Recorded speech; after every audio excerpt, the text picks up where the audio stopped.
मेघवंशी जी की आत्मकथा मैं कार सेवक थक के पिछले एपिसोड में हमने जाना था कि किस प्रकार संघ के कुछ लोगों के साथ हुए व्यक्तिगत मनमुटाव इतना ज्यादा बढ़ जाता है कि भंवर मेघवंशी जी संघ के खिलाफ ही उठ खड़े होते हैं, उसकी हर लेवल पर मुखालफत करना शुरू कर देते हैं। और आज के एपिसोड में हम जानेंगे कि शैक्षणिक संस्थान किस तरीके से घोर जातिवाद के अड्डे होते हैं। हरिशंकर परसाई जी की व्यंगात्मक लेखों की श्रृंखला जो है आवारा भीड़ के खतरे नाम से, उसमें एक लेख है स्वस्थ सामाजिक हलचल और अराजकता, जिसके तहत हरिशंकर परसाई जी कहते हैं कि होना तो ये चाहिए था कि शिक्षा जो है वो जातिवाद को खत्म कर देता, मगर हुआ इसके ठीक उलट।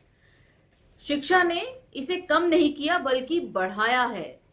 और शैक्षणिक संस्थान जातिवाद के घोर अड्डे होते हैं, उसमें वो पूरा एक्सप्लेन करते हैं इस चीज को।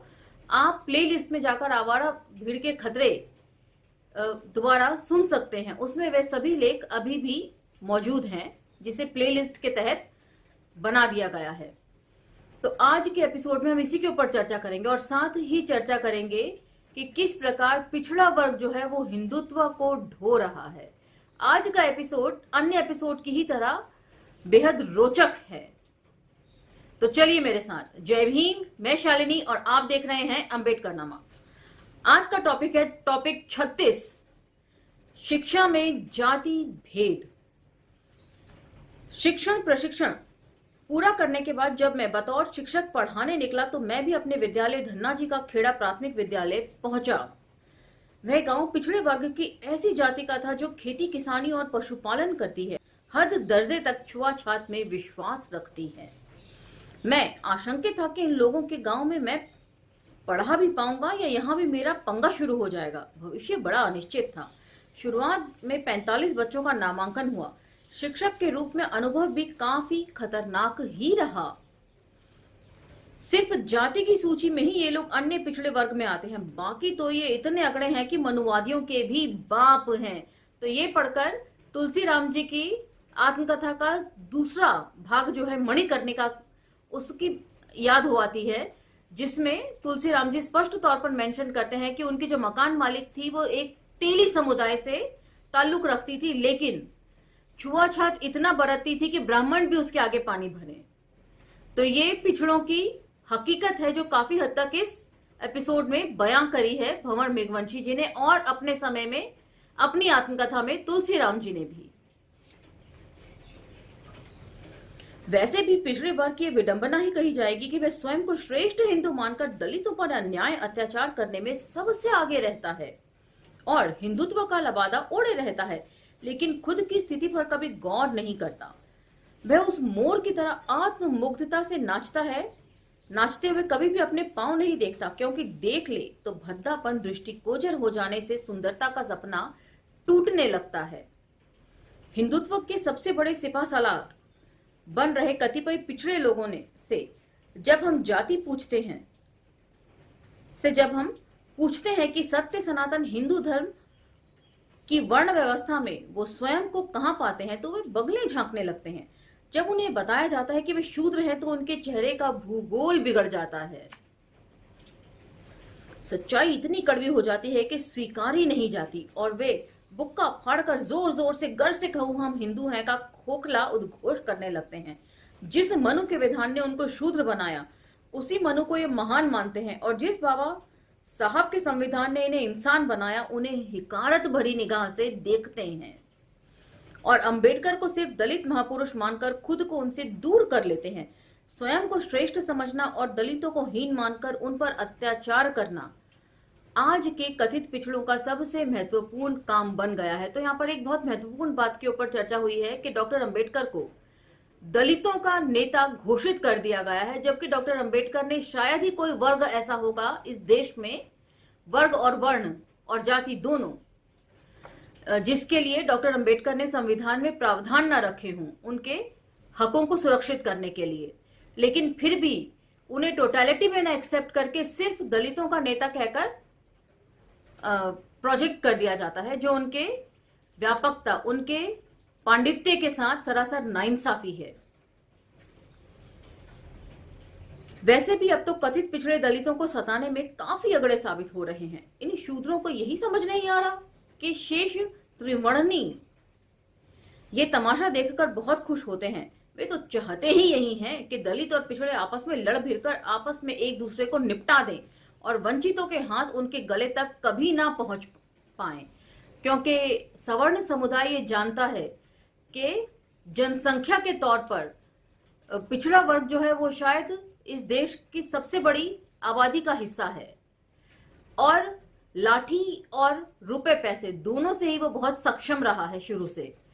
यदि वे दलितों के साथ अपना हाथ मिला लेते हैं तो सवर्ण समुदाय के लिए बहुत दिक्कत खड़ी कर सकते हैं और कहीं ना कहीं वो पिछड़े वर्ग का इस्तेमाल जो है वो दलितों की उठती हुई आवाज को दबाने के लिए सवर्ण समुदाय करता है। ऐसा मुझे समझ में आता है। बाकी आपकी क्या समझ है वो आप हमें कमेंट सेक्शन में लिखकर बता सकते हैं। उन्हें कबीर फूले अंबेडकर कभी अपने करीब नहीं लगते। वे गांधी, जेपी और बीपी मनोहर लोहिया, अर्जुन सिंह को अपना नहीं मानते। उन्हें आरएसएस अपना लगता है और उनके समता और समानता विरोधी विचारक खुद के नजदीक लगते हैं। ऐसे अकल के अंधों का क्या इलाज है? आज देश भर में खाकी निग्गर अब पूरी पैंट पहनकर सुबह शाम पार्कों में उछलने कूदने में सबसे आगे शूद्र वर्ण के ही लोग हैं। ये हिंदुत्व के नाम पर जान लेने और जान देने को सदैव तत्पर रहते हैं, जबकि इस तबके के लिए भी संघ जैसे मनुवादी ब्राह्मणवादी संगठन के नेतृत्व में कोई स्थान नहीं है। फिर भी पिछड़े वर्ग के लोग अपने गलों में हिंदुत्व का पट्टा डालकर गर्व से कहो हम हिंदू हैं चिल्लाते फिरते हैं। शर्मनाक बात तो यह है कि वे गर्व करने वाले हिंदू शूद्र अपने अपने गांव में दलितों पर अत्याचार और भेदभाव करने में सबसे आगे रहते हैं। आज अगर ईमानदारी से देखा जाए तो कतिपय पिछड़े वर्ग के युवा बड़ी संख्या में विषमतावादी हिंदुत्व की मृत प्राय देह को अपने से चिपकाए हुए घूम रहे हैं। तो इन्हीं पिछड़ों के गांव धन्ना जी का खेड़ा में मुझे आनंददायी शिक्षण का काम करना था। मेरी परेशानी ये थी कि मैं एक ऐसे समुदाय के बच्चों को आनंददायी शिक्षण करवाने वाला था जो मुझ शिक्षक को ही हे दृष्टि से देखते थे। मैं जिन बच्चों को ज्ञान देने वाला था उन छोटे छोटे बच्चों के मन में पहले से ही ये बात कूट कूट कर भरी हुई थी कि जो मास्टर आया है वह हमसे छोटी जाति का है, उसके हाथ का छुआ हुआ पानी भी नहीं पीना, यहाँ तक कि दोपहर भोजन का सूखा अनाज भी उसके हाथों से नहीं लेना है। तो इस बात को पढ़कर, इस वाक्य को पढ़कर यही लगता है कि जातिवाद जो है बच्चों को घरों से ही सिखाया जाता है, वरना इतने छोटे बच्चे को ये कैसे मालूम होगा कि किसके हाथ से उन्हें पानी ग्रहण करना है, किसके हाथ से उन्हें भोजन ग्रहण करना है। इस इंसिडेंस को जब लिखा होगा भंवर मेघवंशी जी ने, तो इसको लिखे हुए भी मुझे लगता नहीं कि बहुत ज्यादा साल पुराना ये इंसिडेंस उन्होंने लिखा होगा। और यदि आप 2022 की बात करें तो भोजन माता वाला एपिसोड तो बिल्कुल हमारे आंख के सामने है। कैसे छोटे छोटे बच्चों को, प्राइमरी सेक्शन के बच्चों को ये पता है कि उन्हें सुनीता देवी जी के हाथ से खाना नहीं खाना है क्योंकि वे अछूत समुदाय से हैं। तो इससे पता चलता है कि जातिवाद जो है बच्चे घरों में ही सीख रहे हैं। हद तो ये थी कि ग्रामीणों ने शैक्षणिक सत्र की शुरुआत में ही स्कूल में आकर मुझे साफ कह दिया था कि मैं अपने को और उनके बच्चों के लिए पीने के लिए पानी की मटकियां अलग अलग रखूं। मैंने इस बात को मानने से इनकार करते हुए उन्हें साफ शब्दों में चेता दिया कि ऐसा छुआछात आप लोग अपने घरों पर करो, स्कूल में ये नहीं चलेगा। लेकिन स्कूल में आज भी ये चल रहा है। इंद्र मेघवाल की जो मृत्यु हुई है वो इसी घटना को पुख्ता सबूत के तौर पर पेश करती है कि किस तरीके से घोर जातिवाद आज भी इतने छोटे लेवल से शुरू हो जाता है स्कूलों में। वहां यहां सब बराबर हैं, अलग व्यवस्था नहीं होगी। उन्होंने ज्यादा बहस नहीं की, पर दूसरे दिन से बच्चे पानी की बोतलें भरकर साथ लाने लगे अथवा स्कूल के पास स्थित कुएं पर जाकर पानी पीने लगे। पर मेरे साथ पानी पीना उन्हें स्वीकार नहीं था। मैंने भी इस बात की ज्यादा परवाह नहीं की। मन में ख्याल था कि पिए तो पिए, नहीं तो प्यासे ही रहें मेरी बला से। उस पूरे गांव में एक भी व्यक्ति, परिवार या घर ऐसा नहीं था जहां जाकर मैं बैठ सकता था। बैठना तो बहुत दूर की बात है, उनके घरों तक में मेरा प्रवेश वर्जित था। वे बड़े ही तंजिया अंदाज में कहते थे, मासा गांव में तो साइकिल से उतर जा करो। मैंने गांव में जाना ही छोड़ दिया और राष्ट्रीय पर्वों पर भी ग्रामीणों को स्कूल में बुलाना बंद कर दिया। एक अघोषित सी चुप्पी और तनाव मेरे तथा ग्रामीणों के बीच व्याप्त था। जैसे तैसे बोझिल मन से मैं अध्यापन करवा रहा था। नौकरी करने की कोई उमंग नहीं थी। इच्छा होती थी कि छोड़कर कहीं भाग जाऊं, जहां मेरी जाति मेरा पीछा छोड़ दे। मुझे आज भी लगता है कि शिक्षा जगत में फैले जाति भेद के चलते, प्राथमिक हो अथवा उच्च शिक्षा, उसमें दलित विद्यार्थियों को ही नहीं बल्कि दलित शिक्षकों के को भी भेदभाव सहना पड़ता है और अपमान के घूंट पीने पड़ते हैं। तो इसके तो एकदम लेटेस्ट उदाहरण मैं आपको दे सकती हूँ। रतन जी खुद इसके शिकार रहते हैं, क्योंकि वैचारिक तौर पर सक्षम हैं, बोलते हैं, अपने हक के लिए आवाज उठाते हैं, इसीलिए उनका जो प्रोफेसरशिप का प्रमोशन है वो अभी तक किया नहीं गया है, जबकि हर दुग्गी तिग्गी का कर दिया गया है। बेहद जूनियर टीचर्स का भी हो गया है, लेकिन सीनियोरिटी के हिसाब से भी अभी तक रतन जी को प्रमोशन नहीं दिया गया है। और दूसरा दौलत राम कॉलेज का किस्सा है, जहां पर डॉक्टर रितु, आप उन्हें जानते होंगे, सोशल मीडिया पर काफी एक्टिव रहती हैं। जातिवाद के चलते उनको परमानेंट नहीं किया गया, उल्टा झूठे इल्जाम लगाकर उनको नौकरी से ही बर्खास्त कर दिया गया। तीसरा किस्सा लक्ष्मीबाई कॉलेज का है, जहां पे हिंदी विभाग में पढ़ाने वाली नीलम जी जो शिक्षिका हैं, उनको उनके हेड ऑफ द डिपार्टमेंट ने सिर्फ इसलिए थप्पड़ मार दिया क्योंकि उन्होंने साइन करने से पहले, कोरे कागज पर साइन करना इनकार कर दिया और साइन करने से पहले सिर्फ वो मीटिंग के मिनट्स मांग रही थी, जिससे तैश में आकर उनके हेड ऑफ द डिपार्टमेंट ने उनको पूरे स्टाफ रूम के सामने तमाचा जड़ दिया।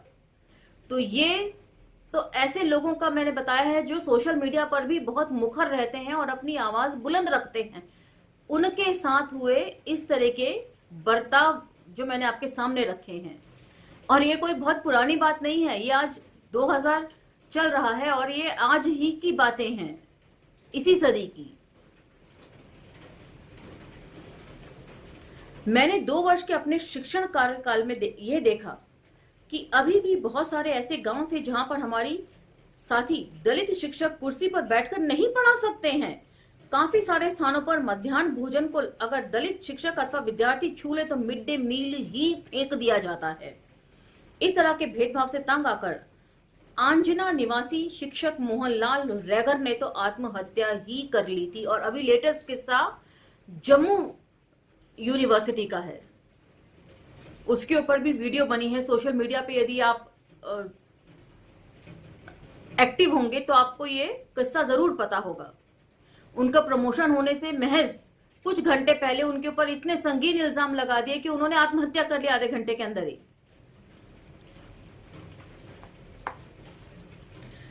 अब भी बहुत सारे स्कूलों में दलितों के साथ भेदभाव जारी है, लेकिन ज्यादातर लोग इसे अपनी नियति समझकर सहन कर लेते हैं। ये सहन कर लेने की सदियों पुरानी बुरी आदत ज्यादातर दलितों में पाई जाती है।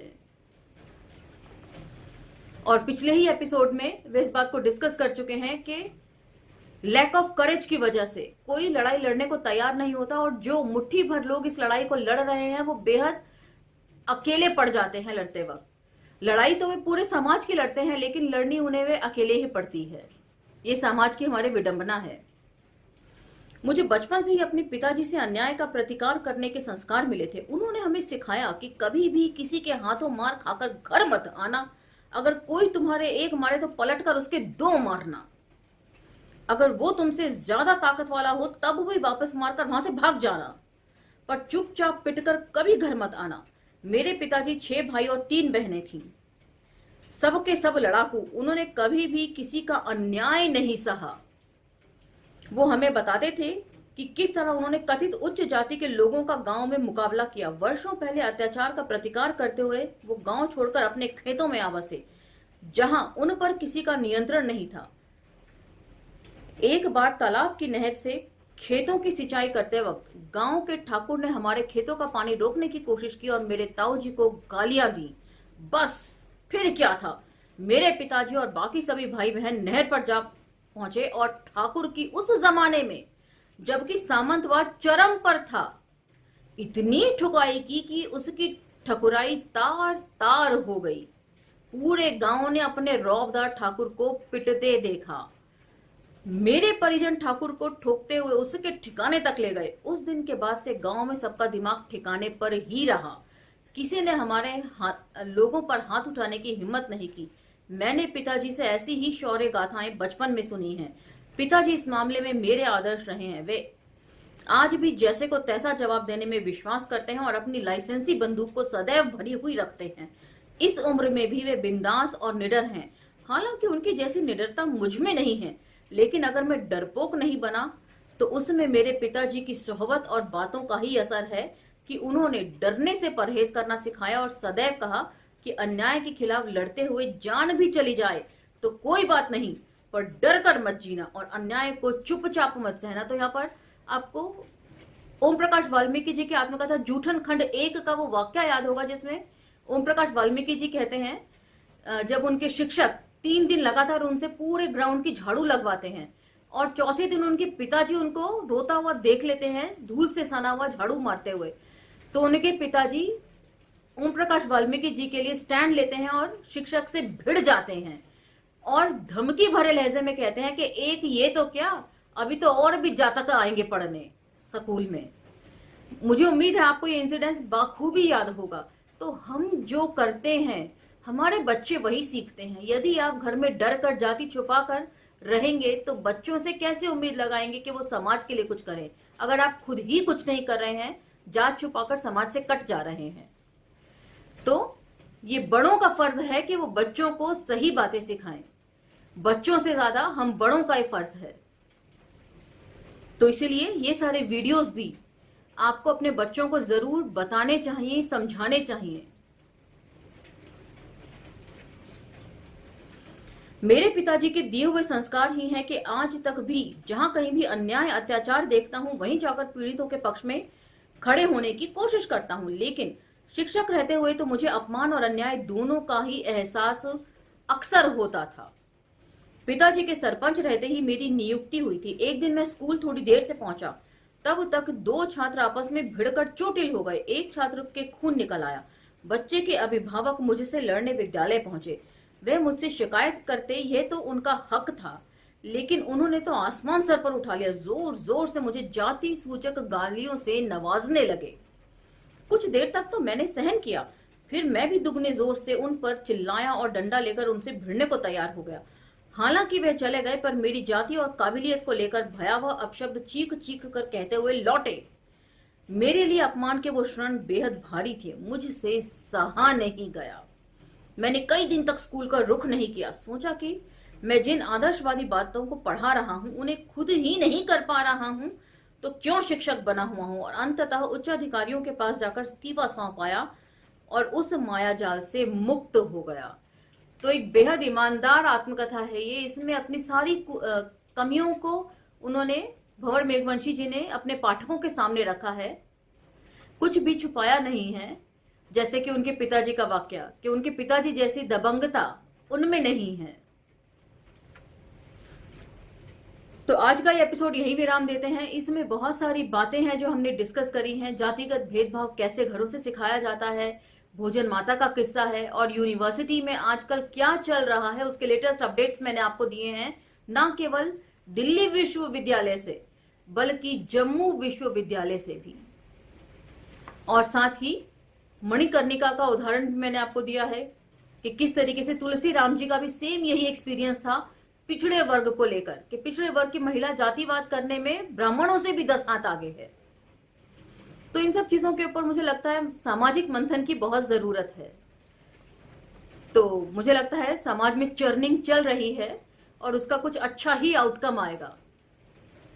तो इसी के साथ आज का एपिसोड विराम देते हैं। अगले एपिसोड तक इंतजार कीजिए और अंबेडकर नामा को लाइक, शेयर, सब्सक्राइब करने के साथ साथ इन वीडियोस को भी सर्कुलेशन में डालिए ताकि समाज की आंखें खुल सकें और हिंदुत्व एक्चुअल में क्या है ये सबको पता चल सके। तो अगले एपिसोड में मुलाकात होती है, तब तक आज्ञा दीजिए। धन्यवाद।